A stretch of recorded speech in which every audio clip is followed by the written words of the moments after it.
Assalamualaikum warahmatullahi wabarakatuh. Selamat pagi anak-anakku sekalian. Semoga dalam keadaan sehat walafiat dan selalu dalam lindungan Allah Subhanahu wa taala. Seperti biasa, sebelum pembelajaran kita mulai, mari kita sebagai umat Islam untuk berdoa agar pembelajaran hari ini Allah ridhoi dan mendapatkan ilmu yang bermanfaat. Berdoa bersama-sama. Bismillahirrohmanirrohim.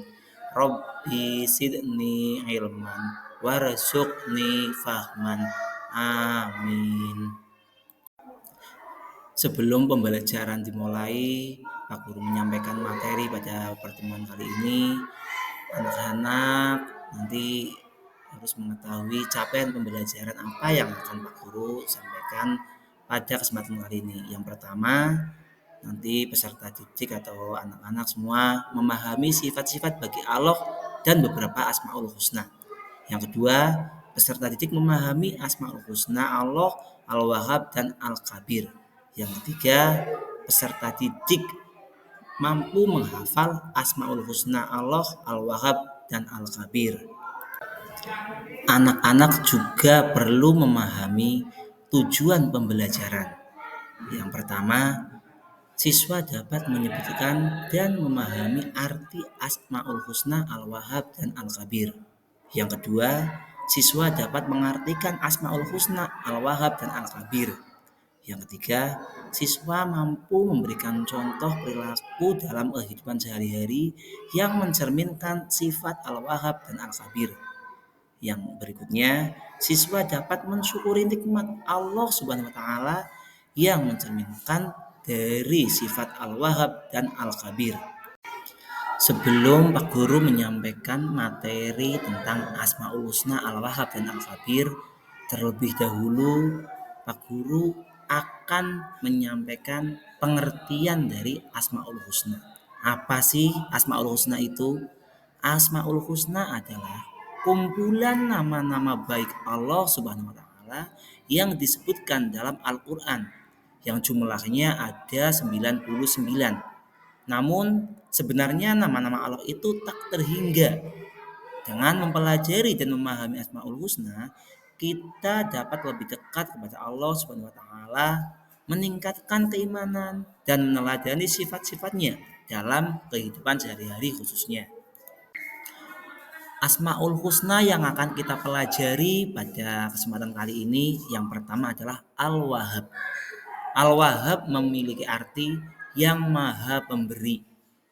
Yang maha pemberi di sini adalah Allah Subhanahu wa taala. Allah Subhanahu wa taala adalah pemberi segala nikmat kepada seluruh makhluknya.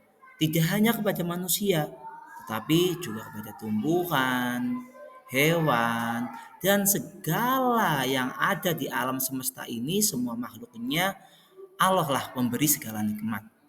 Contoh nikmat Allah adalah kepada manusia berupa nikmat sehat, rizki, keluarga, teman, alam semesta, dan semua yang kita rasakan setiap hari yang ada di alam semesta ini adalah semua karunia dan nikmat Allah Subhanahu wa taala.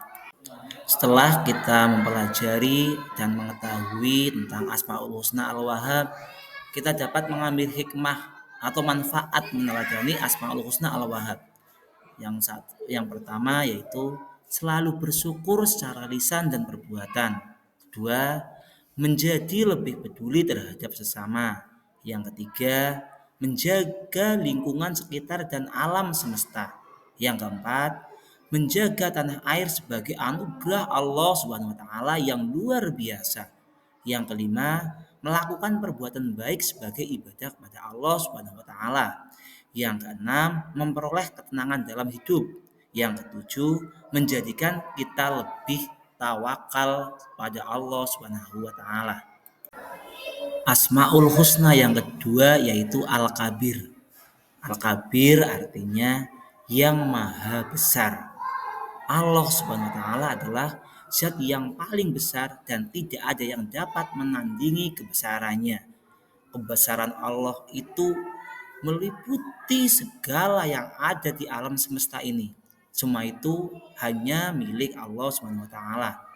Contoh kebesaran Allah yaitu menciptakan alam semesta ini, mengatur seluruh kehidupan, dan memiliki ilmu yang luas.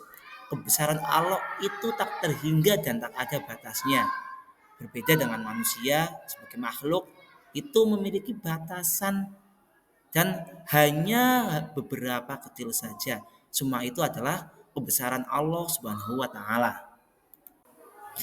Setelah kita mempelajari Asmaul Husna Al-Kabir, kita dapat mengambil hikmah atau manfaat dan meneladani dalam kehidupan sehari-hari. Yang pertama hikmahnya yaitu meyakini hanya Allah Subhanahu wa taala yang maha besar. Yang kedua, selalu menggunakan kebesaran Allah Subhanahu wa taala. Yang ketiga, selalu merasa kecil di hadapan Allah Subhanahu wa taala. Yang keempat, tidak boleh sombong. Yang kelima, bersikap rendah hati. Yang keenam, berani menegakkan kebenaran. Yang ketujuh, menjadi orang yang optimis. Demikian pembelajaran Asmaul Husna pada kesempatan kali ini.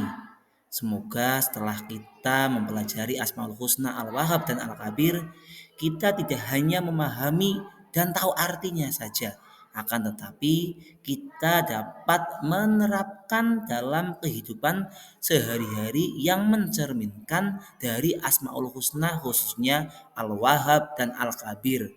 Mungkin hanya itu yang dapat saya sampaikan. Pak Guru akan sambung lain waktu atau pertemuan berikutnya. Kurang lebihnya mohon maaf yang sebesar-besarnya. Terima kasih dan tetap semangat. Wassalamualaikum warahmatullahi wabarakatuh.